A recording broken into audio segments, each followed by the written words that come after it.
Bienvenidos a una capacitación más de la Procuraduría de la Administración en el formato virtual.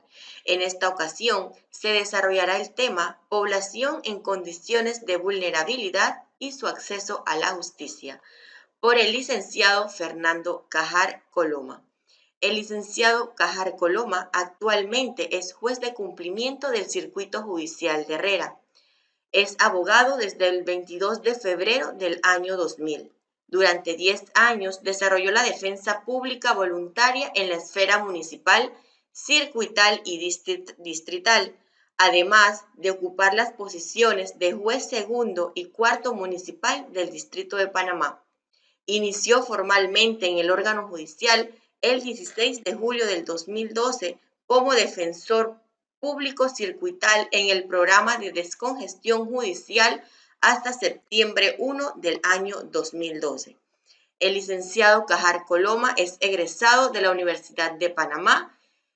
Tomó cursos como habilitante para el sistema penal acusatorio del órgano judicial, curso como habilitante para juez de garantías y de cumplimiento del órgano judicial, diplomado en criminalística de la UPAM, diplomado del sistema penal acusatorio de la UDI, diplomado en derechos humanos y derecho justo del INEC, diplomado en teoría del delito y teoría del caso del INEC, posgrado en docencia superior de la UMESID, posgrado en derecho público de la ULACID, posgrado en Derecho Procesal Penal con énfasis en los principios constitucionales del sistema acusatorio del INEC, maestría en Derecho Penal de la ULACID, maestría en Derecho Civil de la ULACID, maestría en Derecho Procesal y Derecho Penal del INEC, especialidad en Derecho Procesal Penal con mención en ejecución de pena del INEC, maestría en Derecho Penitenciario y Ejecución de Penas del INEC y doctorado de la Universidad de Nuevo León, México, en métodos de solución de conflictos. Con ustedes, el licenciado Fernando Cajar Coloma. Muy buen día. Agradezco a la Procuraduría de la Administración, Secretaría Provincial de Herrera, la oportunidad que me brindan a hacer el programa para el fortalecimiento y mejora de la gestión pública. Hoy, 7 de septiembre del año 2020, quiero conversarles un poco sobre poblaciones en condiciones de vulnerabilidad y su acceso a la justicia. Mi nombre es Fernando Cajar Coloma, actualmente funcionario del órgano judicial y laboro como juez de cumplimiento en esta provincia. Quiero iniciar mi presentación con una idea a fuerza plasmada en la Carta de Derechos de las Personas ante la justicia en el espacio judicial iberoamericano. Es un derecho fundamental de la población tener acceso a una justicia independiente, imparcial, transparente, responsable, eficiente, eficaz y equitativa. Esta carta fue adoptada en Cancún, México, en noviembre del año 2002 y más adelante vamos a explicar un poco sobre ella.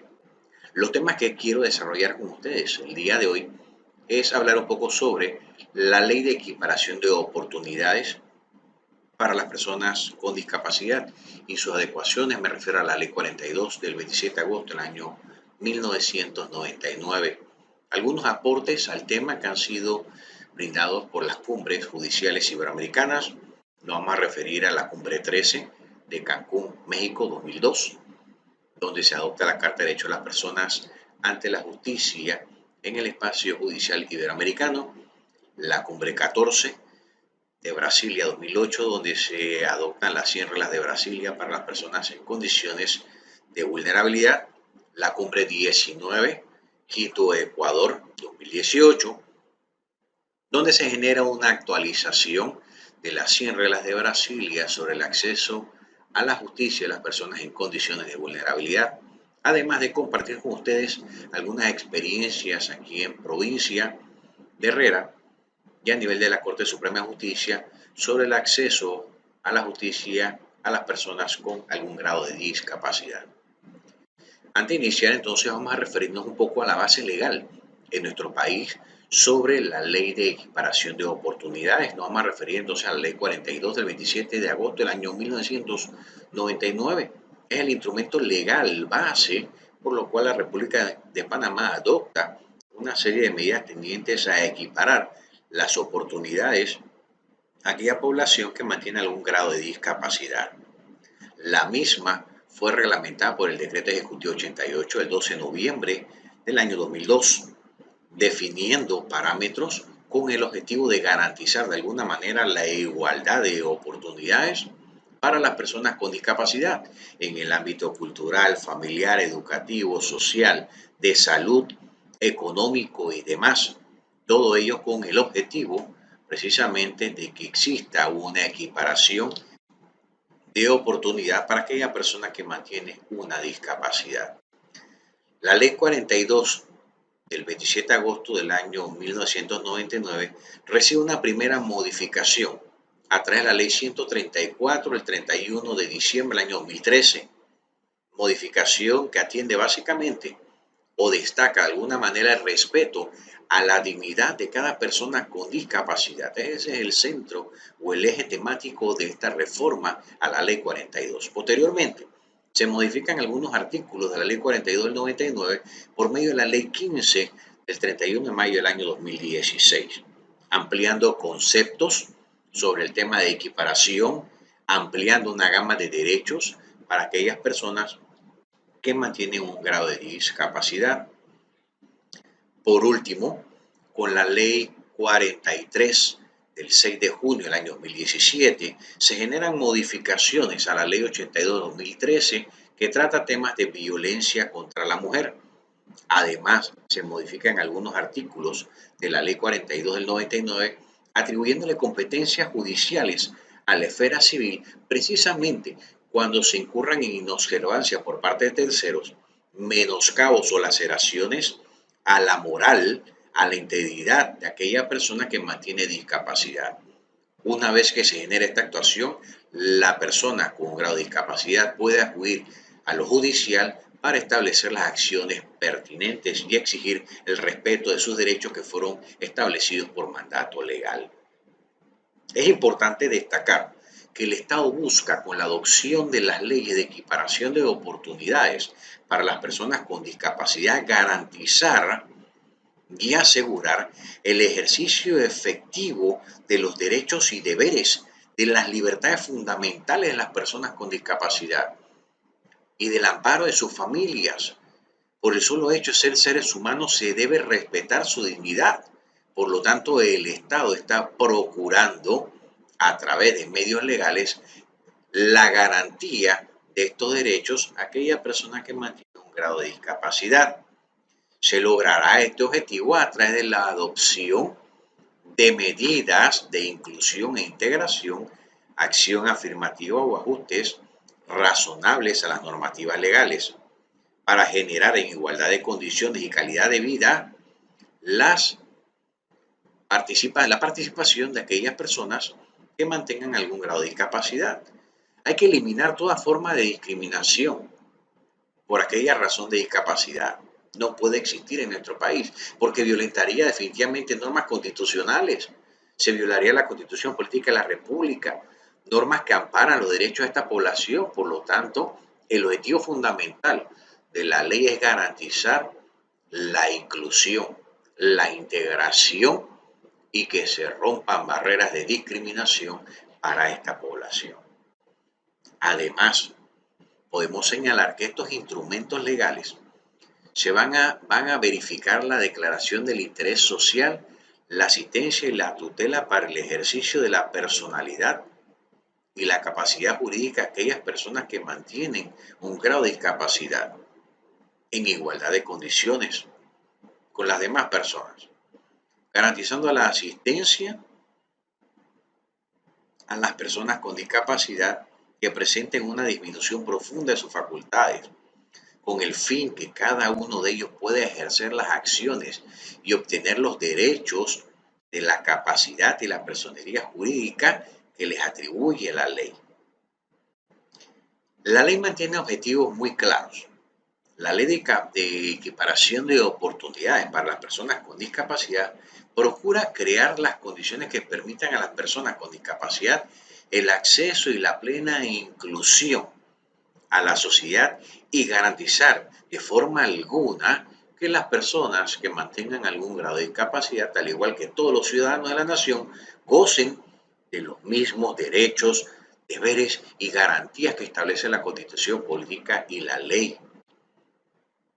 En otras palabras, la República de Panamá cuenta con un instrumento legal para aquellas personas que mantienen discapacidad alcancen su máximo desarrollo, su plena participación social y el ejercicio de todos sus derechos, deberes consagrados en el ordenamiento jurídico de nuestra nación. Es importante, y lo podemos ver en la ley de equiparación de oportunidades, algunos términos que me van a servir para poder desarrollar más adelante lo que aplica las 100 reglas de Brasilia para las personas en condiciones de vulnerabilidad, que es posterior, pero en la ley de equiparación de oportunidades se plasma accesibilidad universal. ¿Qué es la accesibilidad universal? Es la condición que deben cumplir los entornos, los procesos, bienes, productos y servicios, así como los objetos o instrumentos, herramientas y dispositivos para ser comprensible, utilizable y practicable por todas las personas en condiciones de seguridad y comodidad y de forma más autónoma y natural posible. Sugiere más que todo el diseño para todos, es decir, realmente la accesibilidad universal lo que busca es crear un entorno que sea amigable para todos los habitantes. Comunicación. Define la comunicación como el lenguaje, la visualización de textos, el braille, la comunicación táctil, los macrotipos, los dispositivos multimedia de fácil acceso, el lenguaje escrito, sistemas auditivos, el lenguaje sencillo, medios de voz digitalizada y de alguna manera cualquier otro medio o formato aumentativo o alternativo de comunicación, incluida la tecnología de la información y las comunicaciones de fácil acceso para aquellas personas que puedan tener algún tipo de discapacidad. Definiendo discapacidad como la condición en la que una persona presenta deficiencia física, mental, intelectual y sensorial, ya sea de naturaleza permanente o temporal, que limita la capacidad de ejercer una o más actividades esenciales de la vida diaria y que bien pueden ser causadas o agravadas por el entorno económico o social. La equidad. ¿Qué es equidad? El principio que concibe la distribución de bienes o beneficios de acuerdo con las necesidades, posibilidades o capacidades de las personas objeto de dicha distribución y que permite alcanzar el equilibrio a pesar de las desigualdades, limitaciones o diferencias.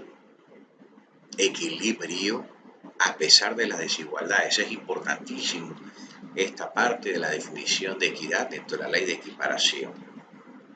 La movilidad reducida.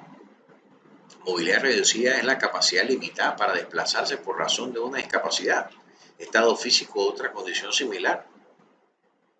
Y la vulnerabilidad, la ley la define como el estado de exposición o alta probabilidad de exponerse a distintos grados de riesgo combinados con una reducida capacidad de protegerse o defenderse contra esos riesgos y sus resultados negativos. Luego de definir estos términos existentes en la ley de equiparación de oportunidades, podemos dar paso a lo que sería propiamente la labor de lo judicial dentro de este esquema de equiparación de oportunidades o de respeto a los derechos y garantías fundamentales de esa población que mantiene algún grado de discapacidad.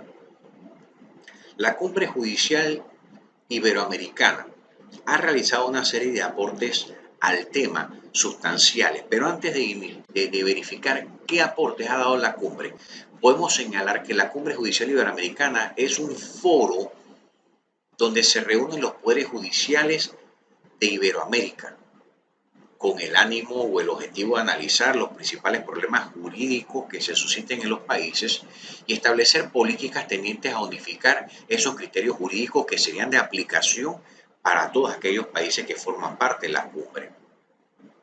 Definitivamente podemos establecer entonces que es una estructura de cooperación, la Cumbre Judicial Americana, concertación e intercambio de experiencias que se articula a través de las máximas instancias, los máximos regentes de los poderes judiciales de la región, conformado por 23 países iberoamericanos.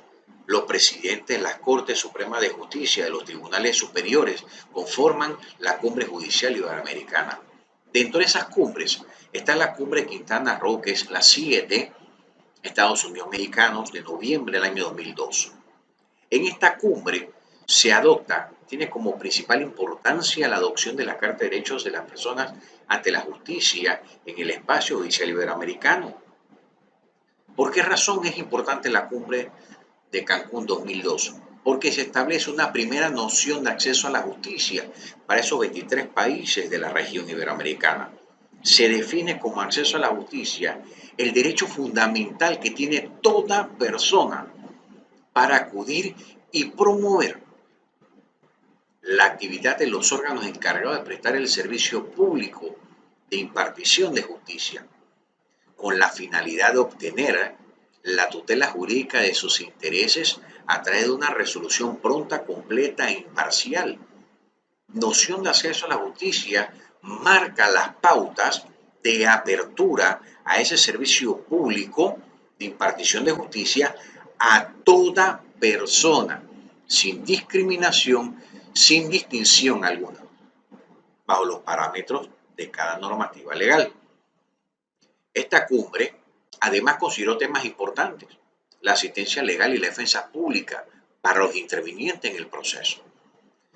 Definieron proyectos sobre cultura jurídica judicial, difusión de las resoluciones judiciales a nivel iberoamericano, el acceso a la información pública y medios de comunicación, el acceso de la población indígena a la justicia, de las mujeres a la justicia. Se abordó temas de mora judicial, que no es una situación propia de nuestro país, sino a nivel iberoamericano. Existe mora judicial. Se habló de simplificación y oralidad en los procedimientos judiciales. Es decir, dejar ya los papeles para comenzar a desarrollar un poco más la inmediación en los procesos judiciales. Como resultado de ello, podemos señalar entonces que la importancia de la Cumbre 7 es la adopción de la Carta de Derechos de las Personas ante la Justicia en el espacio judicial iberoamericano, que es esa carta, la recopilación de todas las gamas de derechos que tenemos todos los ciudadanos ante la justicia. El derecho que tengo yo como ciudadano de poder exigir ante las autoridades el que sea atendida mi petición sin mayores formalidades, sin limitaciones, sin distinción ninguna. Solo por el hecho de ser un ciudadano tengo la oportunidad que una autoridad me escuche y resuelva mi causa. La cumbre 14 de la ciudad de Brasilia, República Federativa de Brasil, del 2008, genera importantes avances. Retoma algunos de la cumbre de Cancún y lo replantea en esta cumbre del 2008, dando oportunidad a la adopción de las 100 reglas de Brasilia sobre acceso a la justicia de las personas en condiciones de vulnerabilidad. 100 reglas establecidas taxativamente por 23 países de obligatorio cumplimiento que permitan a las personas libre acceso a la justicia, principalmente a aquellas poblaciones que son vulnerables. Trascendental importancia de esta cumbre que nuestras sociedades tengan el acceso a la justicia, entendido no solo como el acceso a los tribunales, sino como el pleno goce pacífico de los derechos establecidos en sus constituciones, los derechos fundamentales habidos en sus cartas magnas, así como las diversas alternativas para la resolución pacífica de conflictos, es decir, la aplicación de métodos, mecanismos alternos a la solución de conflictos, no solamente lograr una resolución de un problema ante un tribunal, sino buscar las salidas alternas para poder resolver ese conflicto creando una cultura de paz, maximizando ese ganar-ganar que existe en los Marx y que definitivamente generan en la población un sentido de confianza en la justicia, un sentido de paz, social a todos los agremiados. En la cumbre 14 de Brasilia del 2008 se consideran temas importantes como el acceso a la justicia a través de las 100 reglas de Brasilia. Se habla en esa cumbre de seguridad jurídica, la aplicación de reglas mínimas sobre la seguridad jurídica para el espacio iberoamericano, la oralidad. Nuevamente se retoma el tema como punta para los países de la región, dejar a un lado los papeles para que las partes intervinientes puedan destacar sus causas ante los tribunales de forma directa, la inmediación, concentración, economía procesal, el respeto a ese debido proceso, la interpretación de la norma, la aplicación del derecho en las salas de audiencia bajo un esquema de oralidad, se planteó en la cumbre judicial del 2008. Las relaciones con los poderes judiciales europeos, tratar de hacer parte de nuestra normativa judicial aquellos ricos fallos de los tribunales de justicia europeos y que de alguna manera pueden brindar muchas salidas a causa que mantenemos nosotros en el espacio iberoamericano. Se habló de la creación de una estadística judicial iberoamericana. Se adoptaron coordinadores nacionales de esos 23 países quienes serán los que van a verificar el cumplimiento de los acuerdos que cada cumbre lleve adelante. Se establecieron capacitaciones internacionales para todos los intervinientes, exposición de justicia y tecnología y la creación de IBERRED, que es un foro informático tecnológico para los 23 países de la región. Luego de ello, en Ecuador, en el 2018 se realiza la cumbre 19, donde se actualizan en base a las nuevas corrientes, las nuevas definiciones, las nuevas denominaciones, las 100 reglas de Brasilia sobre el acceso a la justicia de las personas en condiciones de vulnerabilidad. Se consideraron temas importantes también: la adecuación o el seguimiento de la aplicación de las 100 reglas de Brasilia, el protocolo para la elección y actuaciones judiciales orales, se establecieron perfiles de jueces y modelos de formación para aquellas autoridades administrativas y aquellas autoridades judiciales. Se habló de ciberdelincuencia, delincuencia juvenil, se ampliaron conceptos sobre género y acceso a la justicia, que ya han sido incluidos en el Acuerdo 245 del 13 de abril del año 2011, por la cual se adoptan las 100 reglas de Brasilia sobre el acceso a la justicia de las personas en condiciones de vulnerabilidad en el órgano judicial. El 13 de abril de 2011, la Corte Suprema de Justicia, del Acuerdo 244, la adopción de la Carta de Derechos de las Personas, y el 245, la adopción de las 100 reglas de Brasilia, incluyen en su normativa legal la adopción de estos dos instrumentos, los cuales son de obligatoria ejecución por los jueces en el país. En ese acuerdo 244-245, la Corte Suprema de Justicia pone mucho empeño en que se respeten los derechos y garantías fundamentales de la población, principalmente aquella que es considerada vulnerable. En el acuerdo 245, que adopta las 100 reglas de Brasilia, se establecen 4 capítulos a destacar: un capítulo preliminar, un capítulo de efectivo acceso a la justicia para la defensa de los derechos, o el capítulo 3 que habla sobre la aceleración de los actos judiciales, y el capítulo 4 que habla sobre la eficacia de las reglas. En el acuerdo 245, ya modificado con la reforma que se hizo a 100 reglas de Brasilia, podemos destacar que el concepto de persona en condiciones de vulnerabilidad se va a definir de la siguiente manera: una persona o grupo de personas se encuentran en condiciones de vulnerabilidad cuando su capacidad para prevenir, resistir o sobreponerse a un impacto que le sitúe en situación de riesgo no está desarrollado o se encuentra limitada por circunstancias diversas para ejercitar con plenitud ante el sistema de justicia los derechos reconocidos por el ordenamiento jurídico. Esas son las personas en condiciones de vulnerabilidad, o es la definición que el Acuerdo 245 hoy día mantiene sobre aquella persona que mantiene una condición vulnerable. Además, señala el texto, 245 del 3 de abril de 2011, que para el concepto de persona en condiciones de vulnerabilidad se consideran población vulnerable aquellas personas quienes por razón de su edad, género, orientación sexual, que es una de las inclusiones a esta definición, orientación sexual e identidad de género, estado físico, mental, o por circunstancias sociales, económicas, étnicas y o culturales, o relacionadas con sus creencias, se incluye, relacionadas con sus creencias y o prácticas religiosas, o la ausencia de esta, encuentran especial dificultad para ejercitar con plenitud ante el sistema de justicia los derechos reconocidos por el ordenamiento jurídico. Esta es la definición ampliada de quienes son considerados personas en condiciones de vulnerabilidad.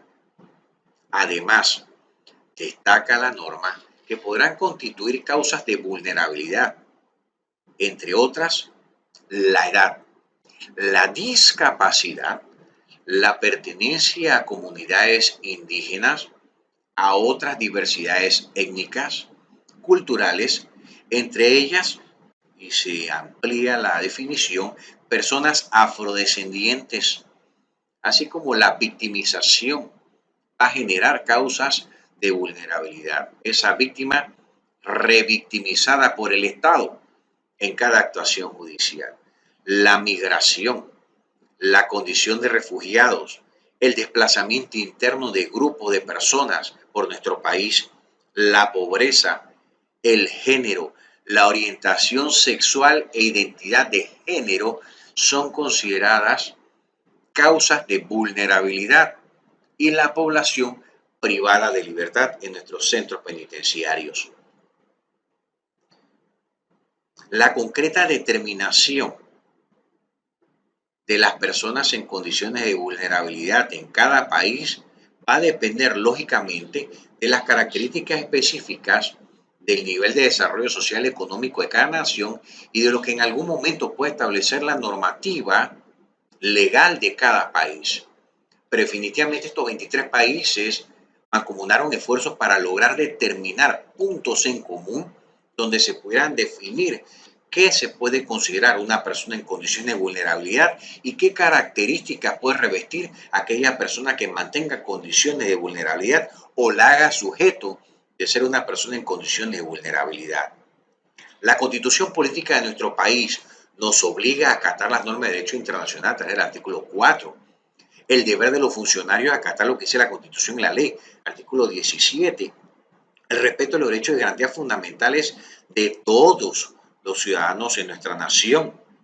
El respeto a ese debido proceso, el respeto del derecho de petición habido en la Constitución Política de la República, son condiciones obligatorias para las autoridades y que definitivamente permiten a todas esas personas, de alguna manera, la equiparación de oportunidades, evitando la discriminación, evitando hacer distinciones entre seres humanos. Nuestro Código Penal, en el artículo 1, señala claramente que yo debo respetar la dignidad del ser humano. Por lo tanto, yo no debo hacer distinción alguna. Todas las personas son iguales ante la ley. Los fines de la pena, en un artículo 7 que señala claramente la protección del sentenciado, sin distinción alguna. Y hago referencia al Código Penal porque la población privada de libertad es una población vulnerable. Por ello, yo debo ejercer el derecho sin distinción, sea nacional o extranjero, sea hombre o mujer. No puedo hacer diferenciación de personas al momento de mi labor. El Código de Procedimiento Penal, en un artículo 14, establece los derechos de las partes intervinientes en los procesos. En el área que manejo yo, que es ejecución de pena, el artículo 25 me obliga a un control judicial de la condena. El artículo 26, la solución del conflicto que hablamos hace un momento, como parte de las prerrogativas que establece la adopción de las cartas, la resolución de los conflictos. Y el artículo 28, el respeto a esa diversidad cultural, parte de aquellas personas que son consideradas vulnerables. la población indígena, los grupos afrodescendientes, los grupos étnicos, los grupos migrantes. Todos ellos mantienen condiciones vulnerables y yo como autoridad debo respetar los derechos de cada uno de ellos y garantizar de igual manera sus derechos en nuestro país. Yo quiero compartirles a ustedes hoy la aplicación del Acuerdo 245 del 3 de abril de 2011 a través de actuaciones propias del órgano judicial en la República de Panamá. Quiero iniciar con una experiencia que mantuve con un abogado de aquí, de la población de Herrera, que mantiene un grado de discapacidad de movilidad limitada. Esta fue una entrevista muy sencilla que le pude hacer yo al abogado una vez que llegó un acto de audiencia en mi tribunal. Cuando vi que el abogado llegó al tribunal, él llegó en silla de rueda, apoyado por una joven que lo acompañaba, y le pregunté al terminar la audiencia, licenciado, él es abogado, licenciado, una pregunta. Nosotros en el órgano judicial estamos muy empeñados por realzar la aplicación de las 100 reglas de Brasilia para aquellas personas que mantienen condiciones de vulnerabilidad. Usted mantiene una condición de discapacidad. Quisiera saber su experiencia con el edificio del sistema penal acusatorio de Herrera. El abogado inmediatamente me señaló que él en el edificio del sistema penal acusatorio de Herrera se había sentido muy cómodo. Era un edificio muy amigable para una persona que mantenía una movilidad limitada. Incluso el ascensor era un ascensor amplio donde él en su silla de ruedas podía entrar sin ningún problema. Distinto a algunas locaciones de las provincias centrales cercanas a Herrera, donde sí se le hacía muy difícil poder llegar y tener acceso a los despachos judiciales. Siendo abogado veía limitado el ejercicio de la profesión porque no eran amigables a su condición. Se hicieron las recomendaciones ante la Corte Suprema de Justicia a través del despacho de la magistrada Ángela Russo y de la Dirección de Acceso a la Justicia y Género que regenta la licenciada Araceli Vega, y se logró llevar adelante adecuaciones a estos edificios en provincias centrales para evitar que personas que tuvieran problemas de movilidad sintieran afectación y se respetaran sus derechos y garantías constitucionales y procesales. Y que no se dijera que en nuestro país existía una violación. Aquella persona que mantenía un grado de discapacidad no podía hacer por el empeño que había llevado la Corte Suprema de Justicia en tratar de lograr que todas aquellas barreras de limitación se rompan y que la justicia sea amplia, que la justicia sea inclusiva, integre a todos los miembros de la sociedad. De igual manera, en el año 2017 puedo reseñar un extracto de una nota de prensa donde la Corte Suprema de Justicia colocó placas con diseño braille en las dependencias del Palacio Gil Ponce. Y me remonto para el año 2017, 17 de noviembre. Se dio el inicio a la colocación de placas de aluminio con el diseño braille en las puertas de los despachos. La licenciada Araceli Vega indicó que estas placas están diseñadas para el acceso de aquellas personas que mantengan una discapacidad visual. Fueron colocadas al lado del manubrio de las puertas y cuentan con la identificación de cada una de las dependencias. Recordemos que el sistema braille es el sistema más conocido de diseño táctil que permite que por sus formas y relieves la lectoescritura de aquellas personas que mantengan una dificultad visual. En el órgano judicial mantenemos compañeros con una discapacidad visual. Existe una población que acude a los tribunales con discapacidad visual y que definitivamente hay que respetar sus derechos y hay que brindarle la facilidad, la oportunidad que puedan leer a qué tribunal se dirigen. En provincia contamos con una especialista en lenguaje de señas, la licenciada Kiria del Senadis, quien nos apoya en los tribunales cada vez que tenemos alguna causa de personas que no pueden expresarse, ya sea porque tengan algún problema auditivo y que les limite de alguna manera el entendimiento en las salas de audiencia. Yo le agradezco infinitamente a Kiria, que ha sido un apoyo sustancial en mis audiencias en la etapa de ejecución de pena, en procesos suspendidos a condiciones, principalmente casos de violencia doméstica, donde hemos tenido incluso tanto la víctima como el agresor son personas con algún grado de discapacidad auditiva. Y Kiria, profesional, calificada, nos apoya con lenguaje de señas en el desarrollo de las audiencias. Es decir, que hemos tenido realmente la oportunidad en el órgano judicial de poder atender las situaciones particulares de aquellas poblaciones que mantienen condiciones de movilidad, condiciones visuales y condiciones auditivas de discapacidad, porque hay que respetar los derechos de esta población. Existe una ley de equiparación de oportunidades que en nuestro país tiene que ser respetada. Existen acuerdos internacionales, aplicación de las 100 reglas de Brasilia, de obligatorio cumplimiento para cada una de las autoridades judiciales en nuestros tribunales. Por lo tanto, existe una obligación de nosotros, a nivel del órgano judicial, y un compromiso con la sociedad para el respeto de los derechos y garantías fundamentales de todos los intervinientes de toda nuestra sociedad. Yo quiero con esto agradecerle a cada uno de ustedes la oportunidad que me brindó de poder compartir un poco las enseñanzas, las experiencias que hemos tenido a nivel del órgano judicial con la aplicación de la ley de equiparación de oportunidades y la adopción de la aplicación de las 100 reglas de Brasilia para aquellas personas en condiciones de vulnerabilidad. Agradecido infinitamente y a su orden siempre.